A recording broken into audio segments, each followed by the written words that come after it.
The galaxy insisted on simple arithmetic. 2 kinds of life, 2 kinds of breath. The bold hunt to the meek flee. Predators and prey, a ledger even children could tally. Empires rose on that math. Faiths were built from it. History, archived and lacquered and footnoted, declared the binary true. Then a blue world learned to carry fire in glass bottles, and the binary bent like heated metal. Humans were filed under predators at first glance. Forward eyes, flat nails for grasping.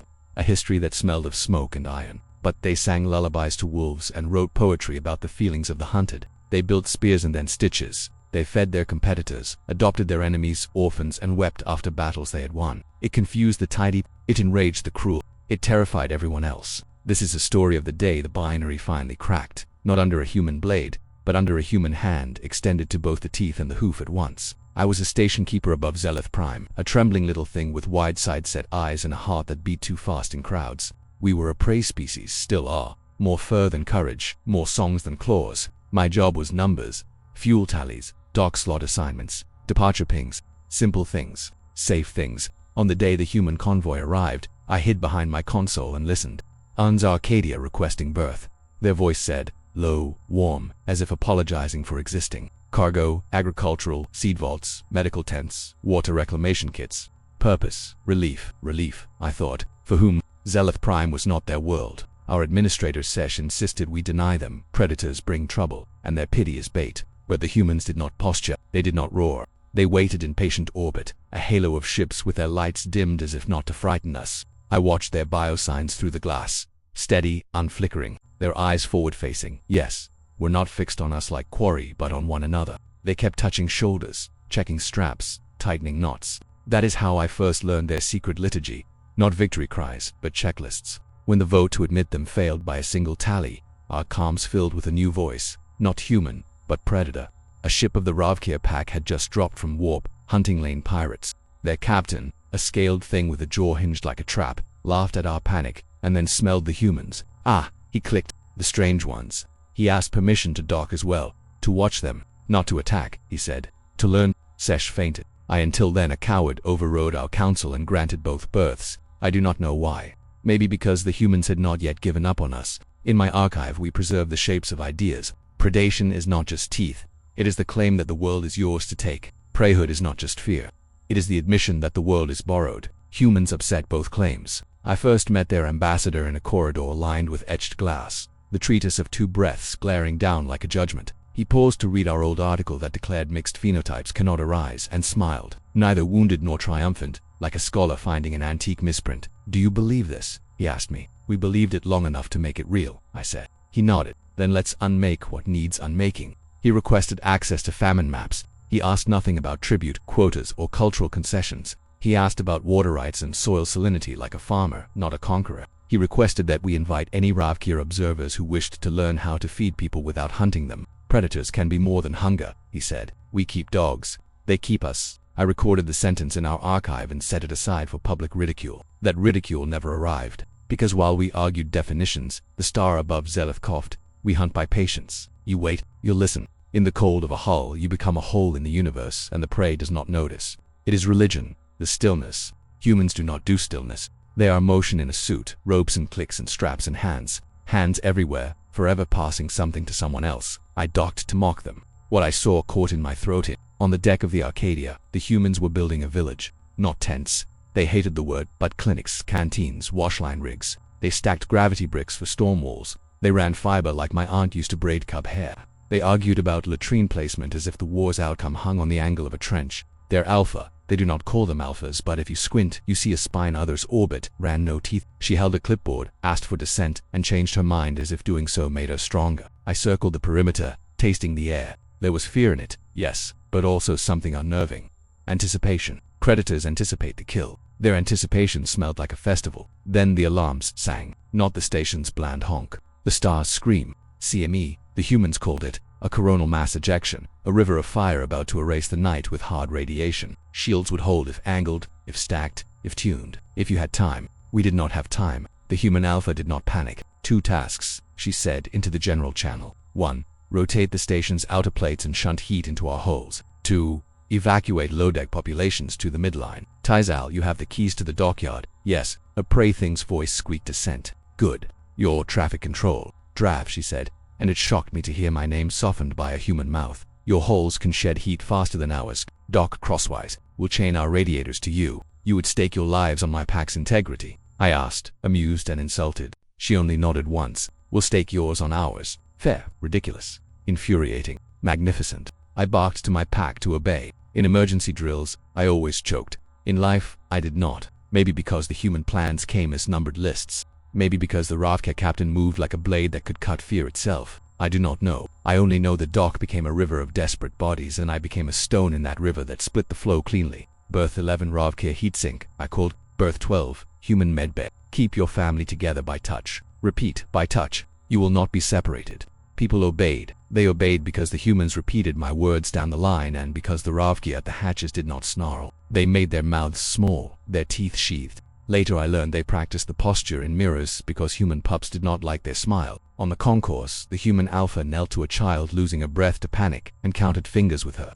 1-2-3-4-5, while, with the other hand, she authorized the offloading of our seed vault into their cargo belly. She smiled without showing teeth. The child smiled back. The human picked up the child and placed her in a Ravka's arms. I nearly fainted. The child did not. She patted the predator's muzzle, as if he were a docile family dog, and asked his name. "Dedrav," said the Ravkir, blinking at me like he'd been stunned. "Excello Drav," said the child. And then the sun went off like a bomb. We saw it as light first. A false dawn blooming where no world turned. The first wave scattered across the station's plates, a hiss-bop that tasted like pennies and regret. The second wave came heavy with particles meant for the deep spaces between stars, not for lungs, not for seeds. That humans had interlocked our shields like scales. Ravkir hulls drank heat.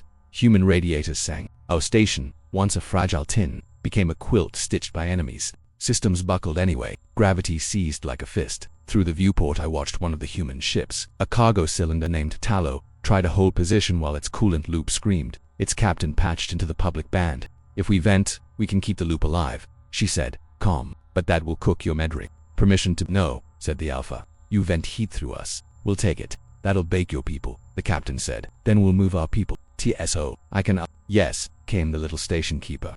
And I watched her reroute the entire ring's population through one narrow gantry, as if playing a furious song. The flow did not jam. The old did not fall. Children did not get trampled. I added this to my archive as it happened, fingers shaking. The star vomited a third wave. Two of the Ravkir ships slid into impossible angles, black bodies taking the brunt. I thought they would dance away at the last minute. Predators always do. They did not. "Hold," Drav told his pack. "Hold." They obeyed. The wave hit. He went silent. Humans do not worship our gods. They swore old sea oaths instead and held the formation. They held until the storm spent itself and the dark returned. The kind of dark that says you lived. When I woke, my jaw ached with the absence of a tooth. I tasted copper and glory. Our hull had blistered. Our ventral rail had fused. Two of my pack were dead, burnt at their stations. I was too tired to rage. A human sat beside my slab. Not the Alpha, a smaller one with a bandage across his brow and the soft, infuriating smell of concern. He held a data slate in shaky hands. "We're naming the medbay after them," he said. "You're too..." I stared. Honor is a currency. To spend it on the dead of another pack is a statement so grand it becomes absurd. "Why?" I asked. "We did what anyone would do." He blinked at me. "No," he said simply. "You did what the right ones would do, and right deserves names." He handed me a strip of cloth. Humans wrap cloth around grief. It gives pain a boundary. I tied the strip around my arm, awkward with claws. He helped me. I did not bite him. I found this remarkable. Later I met the child again, the one who had counted fingers. She pressed a drawing into my hand. It showed a Ravka ship and a human ship and a round station, all three connected by lines like veins. In the center she had drawn the star, angry and bright, and over it she had written in a child's script, "Friends are shields." I do not know what kind of species manufactures such phrases on the worst day of their lives. I only know the phrase bit me and left a mark. When the counts were done, we had lost 37 people. Without the humans in Ravkir, the count would have been thousands. Hundreds of children would be ashes. Our seed vault would be steam. Instead, most of our seeds were safe in the belly of a ship whose crew had starved themselves through the storm so that the coolers could drink their ration of power. Predators aren't supposed to starve themselves for the food of strangers, Sesh whispered in the quiet that followed the alarms. Our administrator had regained consciousness and lost her certainty. "Maybe they're not predators," I said. "Maybe we are not prey." She looked at me as if I'd grown forward-facing eyes. Human crews began rebuilding before we even planned how to thank them. They ran a triage line. Then the triage line became a clinic. And then the clinic accreted a school because the children were underfoot and sad. A Ravkir engineer, eyes still rimmed with burns, convinced our station guild to let him teach a class on heat flows using the disaster as a case study. Human and prey child alike held up their little hands to answer his questions. When he smiled, he remembered to keep it small. Gifts arrived from species that had never met us. Blankets, furnace bricks, homebrewed software patches, vials of pollen to rewild the burnt algae beds. A human ship broadcast a song on wideband with a beat you can march to and a chorus you can weep to. For 3 cycles, the docks sounded like a festival carried in a sling. I stayed at my console because people trusted my voice now. I made lists and hated lists and loved lists. I carried water. I slept in a chair and woke to find a human had left a cup of broth with my name on it, Teisel scrawled like a fierce little banner. I thought, the binary is not a law. It is a habit. Habits can be replaced. The council convened. Protocol demanded that we name what had happened with the authority of law. Delegates gathered in robes and scales and wool and spikes. The chamber smelled like fear disguised as procedure. The human alpha stood alone under the central light, hair braided back, eyes ringed in sleepless shadows. Drav stood at the perimeter with his arm wrapped in a human's cloth, as if that mattered to law. I presented the archive, telemetry, casualty lists, shield rotation logs, images of human hands passing water and Ravkia claws, carrying children. I recited the bones of the old treatise, and then laid new bones beside them, bright and contradictory. The Kolshan elder who had once chided me for questioning the binary asked the question that had to be asked. What are humans? He said, voice brittle as old paint. Silence held like an egg. The human alpha did not answer first. Drav did. Hungry, he said, considering, but not only with their stomachs, with their hands, with their futures. He faltered, then bared his throat, not in submission but in honesty. When I was a cub, my mother said, a predator takes prey fleas. On the day of the fire, the humans took our heat and fled our honor. They left none for us. So we stole some back. There was laughter, real, not cruel. It loosened something calcified. Teisel spoke next, trembling at the dais as prey bodies do. I was afraid of them, she said. I am still afraid. But the fear is the kind I feel standing at the edge of a cliff over the sea. It is vastness. If we call them predators, we excuse ourselves from matching them. If we call them prey, we insult what they risk. I propose a third word. A third word, the elder asked, irritated and curious. Bridge, Teisel said simply. They are a bridge. The word moved through the chamber like a low wind. It fit in the mouth. It made room. I added it to the archive before the vote was cast. Law resists poetry, but sometimes poetry storms the chamber and refuses to leave. A motion was tabled. Classify humans as a strategic anomaly. Restrict their aid to member worlds that swore traditional hierarchy oaths. Forbid predator-prey joint operations under human command. Safer, the conservative bloc said. Bridges should not join cliffs we do not like. Before the vote, a courier ran in with heat still clinging to his fur. A colony at Ephon's reach was burning. The star there had begun the same sickness as ours. The closest capable fleet, human relief ships and 2 Ravkia packs, together already, training because that is how they heal. We had a choice to make that would in practice decide the colony's fate. To accept the motion was to delay the bridge on procedural grounds. Delay is a softer word for die. The chamber tensed for a procedural sermon. The human alpha asked to speak and, against custom, called a non-delegate to the floor. A child. The child, she stood small under the light, both hands clenched around a folded drawing. She had drawn a new thing, a colony with 3 suns and a ribbon of ships above it like a parade. Across the top, in a more careful hand, she had written, "Send the bridge." No one laughed this time. The elder closed his eyes. The vote was called. The old binary lost. We left the hearing and returned to our ships. There was food waiting in our mess. Human bread and Ravkia jerky side by side. The alpha sent orders. Decouple our pride from our precision.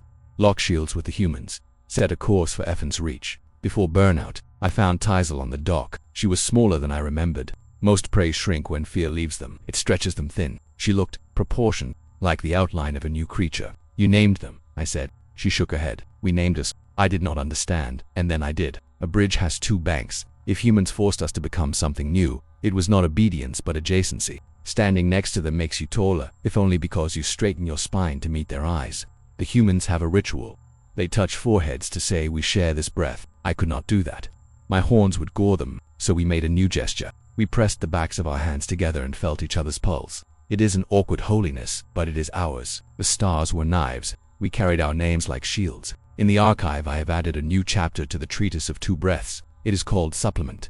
On bridges, it reads, there exists a third path, not the hunter's devouring, not the hunted surrender, a path that binds teeth to hoof, claw to hand, heat to shield, sorrow to cloth. The bridge is dangerous. It invites both sides to cross and be changed. But the alternative is the canyon growing wider forever. Underneath, I have etched a list of those who crossed first. Turavka dead remembered, not for their hunger but their holding. A child who made pictures into law. A trembling station keeper who learned to speak like a bell. A human who asked for dissent and wore it like armor. Some will insist this story is propaganda. Perhaps. Stories are always recruiting something in you. Let this one recruit your courage. As I write, the relay at Ifan's Reach crackles with reports. The bridge holds. The colony breathes. The law has not yet caught up with the facts. That is all right. The facts are already walking. At shift change, I still check the berths. I still count ships with my lips moving. I am still prey, wired to flinch at loud doors. But my flinch has context now. It is part of a larger choreography. When the hiss of a new docking seal makes my fur lift, I breathe and remember the numbered lists, the heat of a Ravkir hull, the warmth of a human's cup of broth with my name on it. Once, I would have asked, are they predator or prey? Now I ask the only question that matters, are they a bridge? If the answer is yes, I clear the berth. If the answer is no, I clear it anyway and hope. Hope is a thing we loaned the humans, or maybe something they loaned us. Either way, when the star coughs again, and it will, I know which way the traffic runs.